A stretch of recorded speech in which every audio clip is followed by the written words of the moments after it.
What is going on, guys? Welcome back to yet another Brave Exvius banner review, and I know a lot of you guys out there have been waiting for our man Odin Raegen, and he is not going to disappoint you. He is going to be an incredibly powerful damage dealer, massively buffed up here, and let's get into it. Thank you guys once again for joining me, spending a little bit of your day here today, and thank you once again for the support, especially those of you at Patreon and YouTube channel members. You guys are out here sponsoring the content, and we're getting really close to being able to do channel sponsored content where you guys can pick and vote on the different things that you want to be seeing in addition to this stuff here. So let's get into it right now. Let's start with War Hero Reagan, absolute mirror of equity, big burst damage, all of the good stuff in one package. This is the man.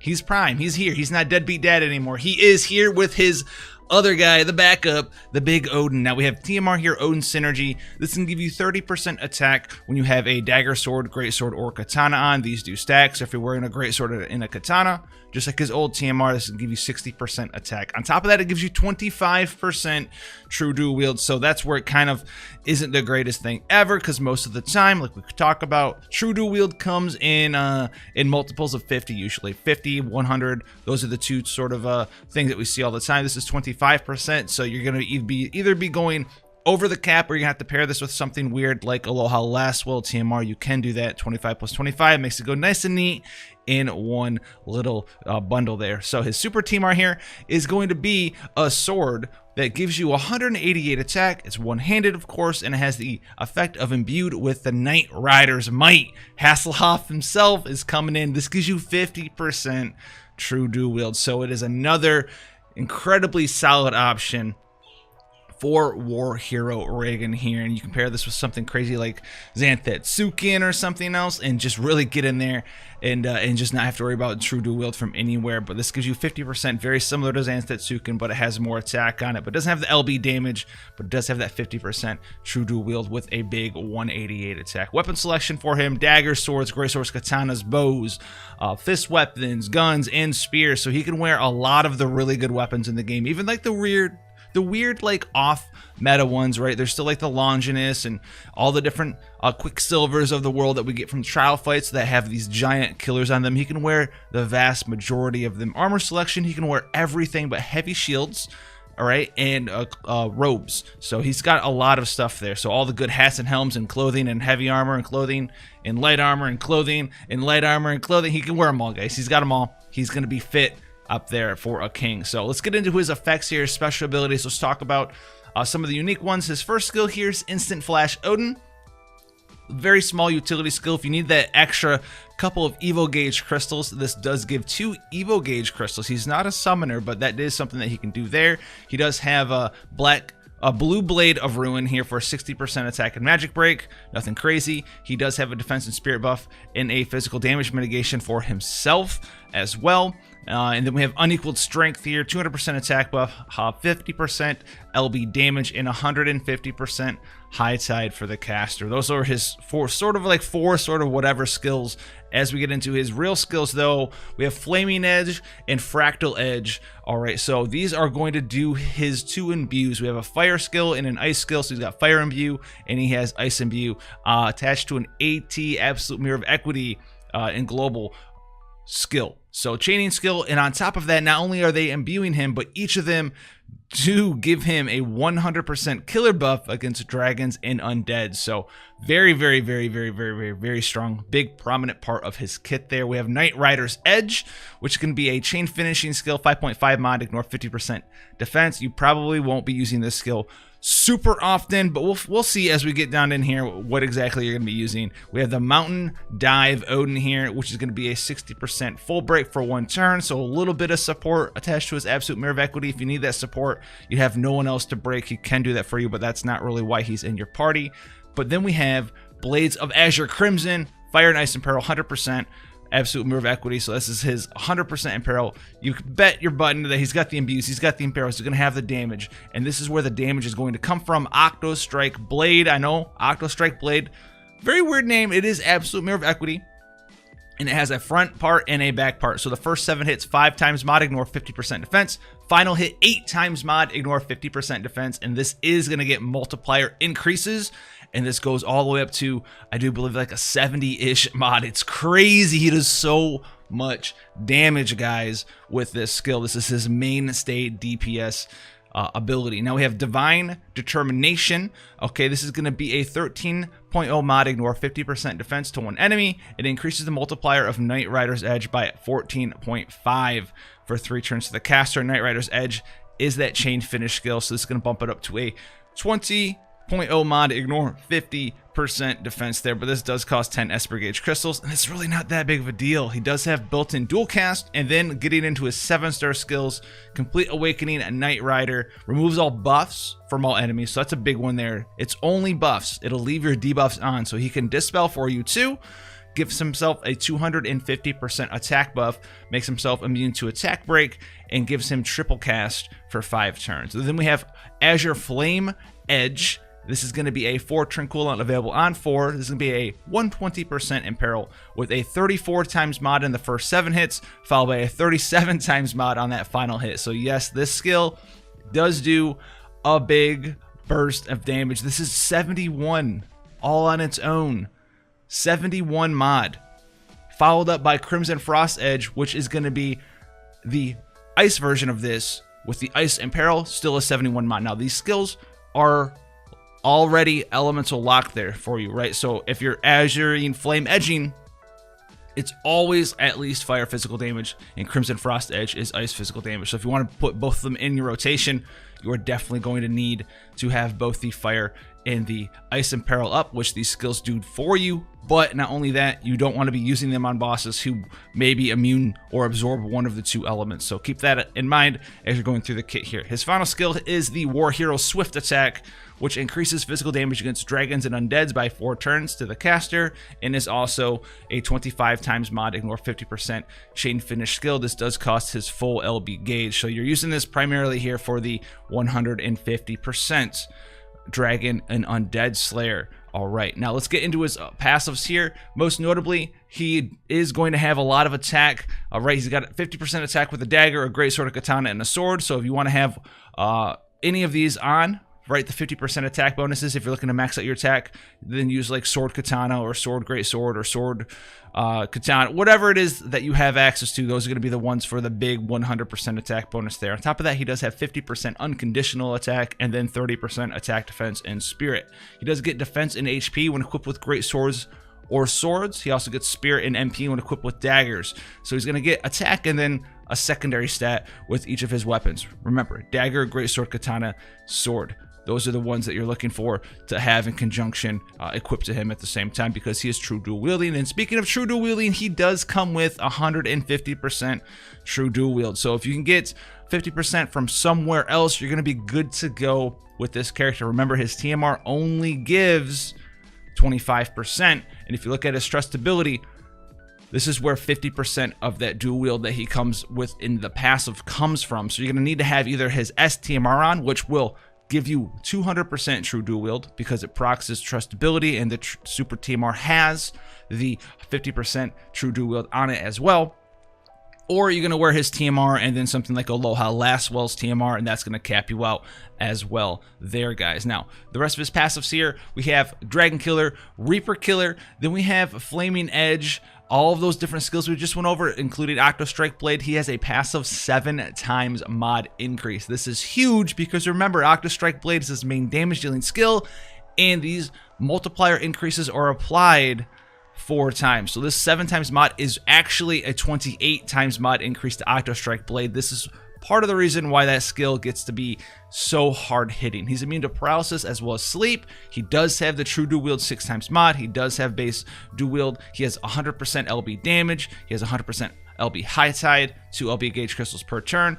He has 10% MP recovery per turn. He has some auto healing every turn, and then he auto casts Honorable Fighter Reagan, Odin's Aid, and Unequaled Strength at the start of the battle. So let's go look at this stuff down here. Honorable Fighter Reagan here. He's going to load into the fight with a defense and spirit buff, as well as some physical damage mitigation. This isn't the craziest thing in the world, but what this does help you do with him as well is it's going to make him a little bit tankier against any sort of preemptive attacks from an enemy, because he's going to load in to the battle already with Honorable Fighter Reagan on there, and this should help you out in those situations. Unequaled Strength gives him a 200% attack buff for 3 turns with 50% LB damage and 150% high tide as well. So he's going to start the battle with these skills, and then Odin's Aid is going to allow you to have that triple cast on turn 1 for you there. So that is amazing. And also, it also gives you Finger Snap from having Odin equipped, if you do have Odin equipped, or some other Esper. I think Kokoryu has Finger Snap possibly.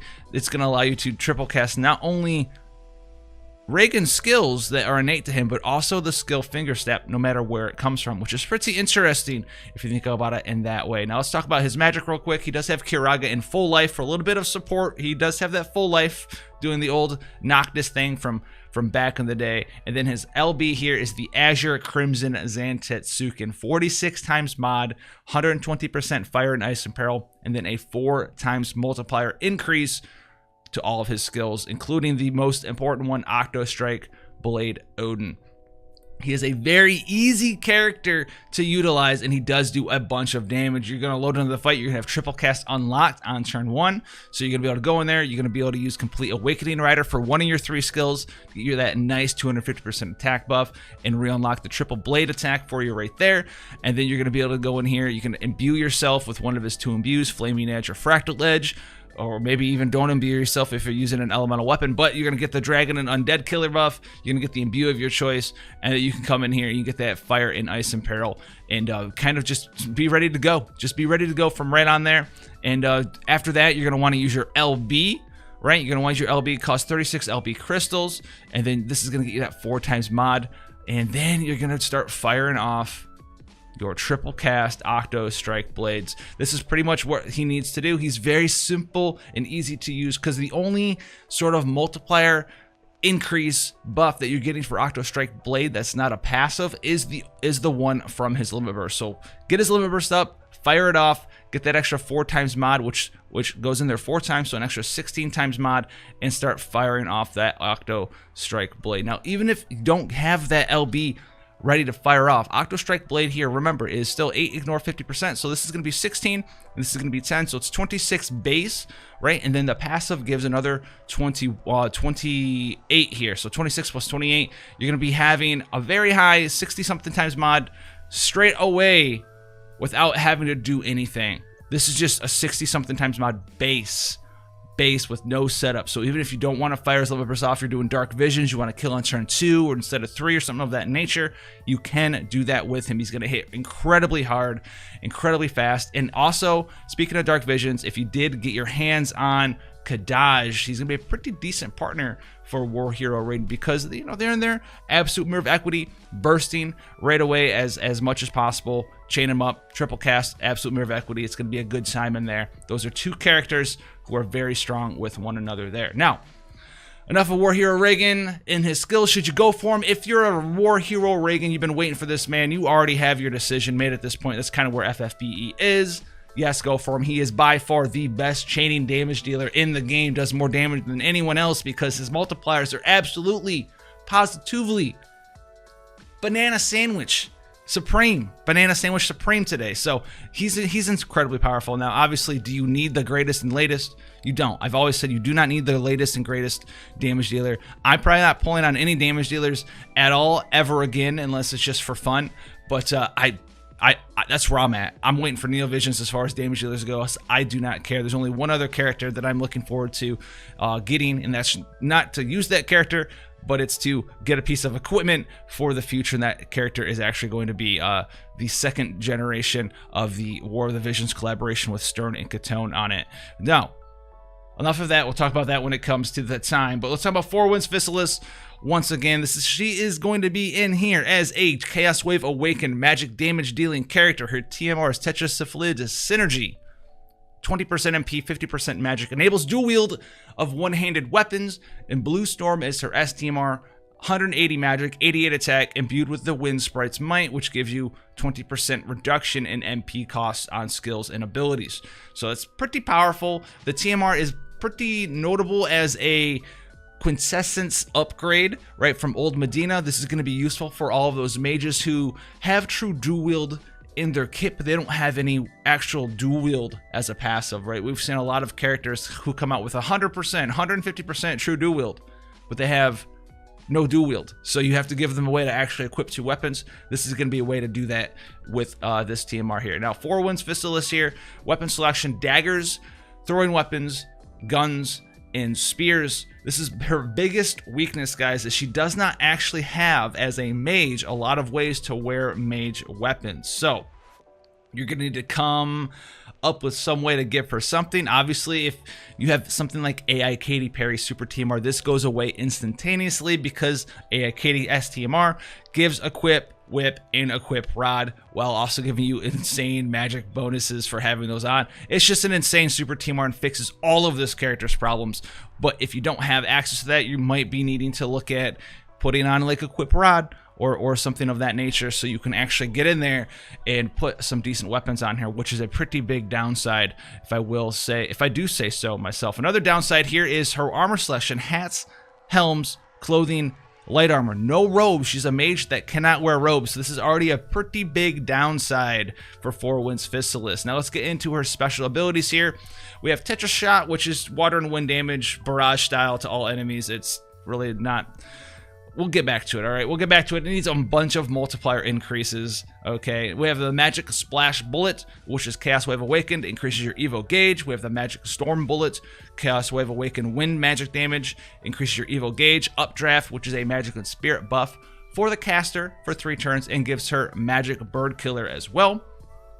Then we have Deep Concentration, which gives her a 180% magic buff for 5 turns to the caster and a 2.5 mod buff to a lot of her different skills here that we haven't even touched on yet, like Armored Anti-Water Grenade and Anti-Wind Grenade. But it does have another ability here. If you use Deep Concentration, after you've cast Deep Concentration, you'll actually unlock a skill called Deeper Concentration. This will give you a 250% magic buff and a 5 times mod increase. So if you ever have downtime on a boss, this is one of her cooler things that you can do, right? The boss is invincible, or the boss, you can't hit it for some reason. You can Deeper Concentration, and then you'll have a bigger mod increase for your skills there. Now, speaking of the mod increase for your skills, we have Armored Anti-Water Grenade Varuna. This is going to be her 12.5 times mod, 100% Water Imperil Chaos Wave Awaken skill to all enemies. And then she has Anti-Armor Wind Grenade as well, which is the wind version of it. Still a 12.5 mod, 100% Wind Imperil Chaos Wave Awaken. We have the strongest double attack, which is going to be her dual cast passive. And then we have Syphilid Physalis Bullet. I'm trying so hard not to mess this up, but this is going to be her Chaos Wave Awaken mainstay damage dealing skill. This is going to be 3.0 mod, ignore 50% spirit on the first 7 hits, and then an 11.5 mod, ignore 50% spirit on that final hit. It also is going to give a 1.0 mod increase to Syphilid Physalis Bullet Water. She also is going to have a wind version of this, same exact mods, same exact technique. It's just wind damage, as well also Chaos Wave Awaken. Then we have the Syphilid type here, 5-turn cooldown, available on 1.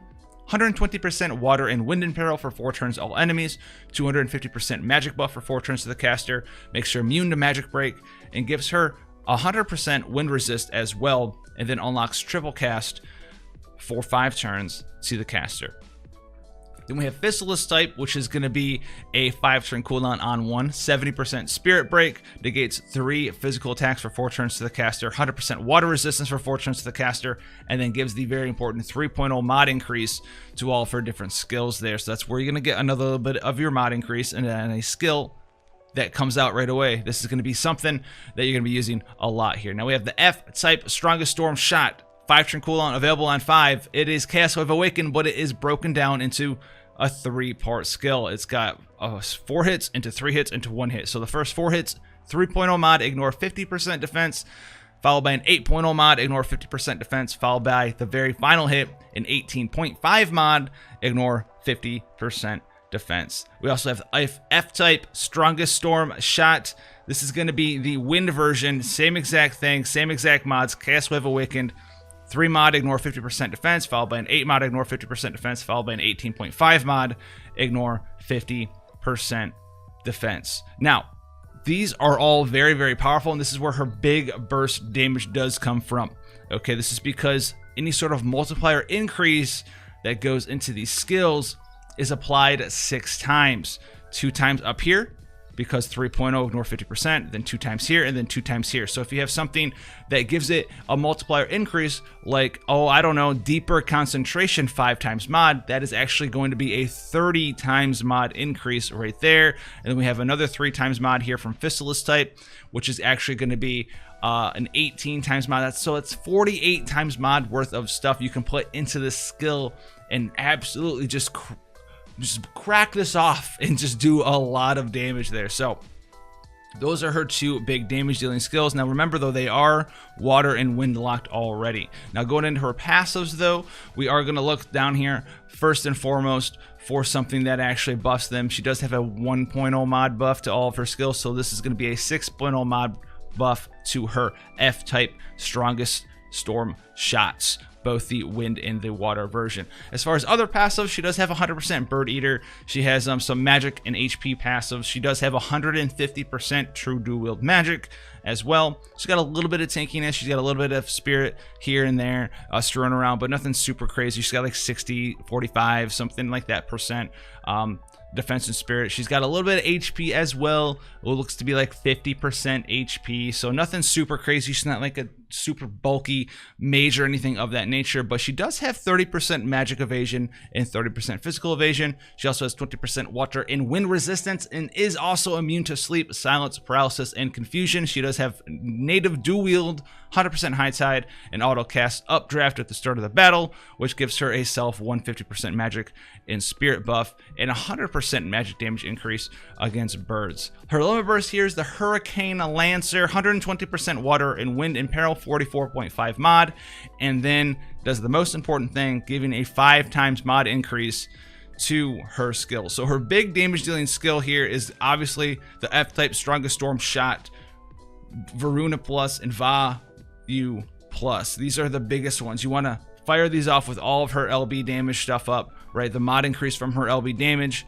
5.0 right there. If you do deeper concentration a couple times before that, you get 5.0 there. That's 10, and then you'll have 3.0 from the Physalis type. So that's going to be 13 times mod increase to these skills, and that is applied six times. That's a 78 mod increase. She's here for the big burst damage. Outside of that, she doesn't do an insane amount of damage, right? She's a triple cast mage, and before she can do any of this F-type super strong stuff, her mods really aren't super crazy insane, right? Her biggest skill here is 7 hit, 3.0, ignore 50% defense, followed by a final hit, 11.5, ignore 50% defense. So you get a little bit of mod increases there, but if you're trying to fire off this F-type strongest storm big burst damage, you're going to be spending a turn using deep concentration, spending a turn using deeper concentration, spending a turn using your limit burst, and then spending the turn well, no, you can use deeper concentration the same turn that you're using Physalis type, so that's not that big of a deal. But you have to use deeper concentration, so deep concentration, Physalis type, deeper concentration, something else, and then limit burst, and then F-type strongest storm, followed by F-type strongest storm. And that's pretty much what she's going to be doing. She's here for big burst damage mage. She can do a little bit of damage outside of that, but it's not the craziest thing in the world. Not when we have mages running around triple casting, 40 times mods, or quadricasting, almost 40 times mods on the fly. She's here for the big burst damage, so she spikes, and then she kind of falls, and then she spikes, and then she kind of falls. So that's going to be 4 wins Physalis. I know there's a lot of Physalis fans out there as well. She didn't get any sort of global buffs that I could tell, and they didn't announce any global buffs, but War Hero Reagan, big boy Hero Reagan is back, guys. Thank you for spending a little bit of your time here today, guys. Should you pull on this banner? Listen, that's how it's going to be from forever on out. Even if the characters are insanely powerful, I'm telling you guys, and I've always told you guys, you don't need the shiniest thing. Pull for what you like. If you like the character, if they sound powerful for you, you say, I like the character and they sound really damn good, I'm going in on them. That's the correct decision to make. Don't ever feel pressured into someone trying to make you pull for something that you don't want. If you don't want it, you don't want it. So that's what I'm saying today, guys. As I always say, if you don't want the thing, don't go for it. If it sounds enticing to you and you have the resources and you like the character, you want to spend time with that character, then go for it, guys. But that's going to clean us up here tonight for this video. Hopefully you guys are having a good time out there, staying safe, doing a little bit better as each day goes on. And until then, guys, thanks for the support, especially via Patreon and YouTube channel members. You guys help so much. And until then, guys, I'll see you in the next video.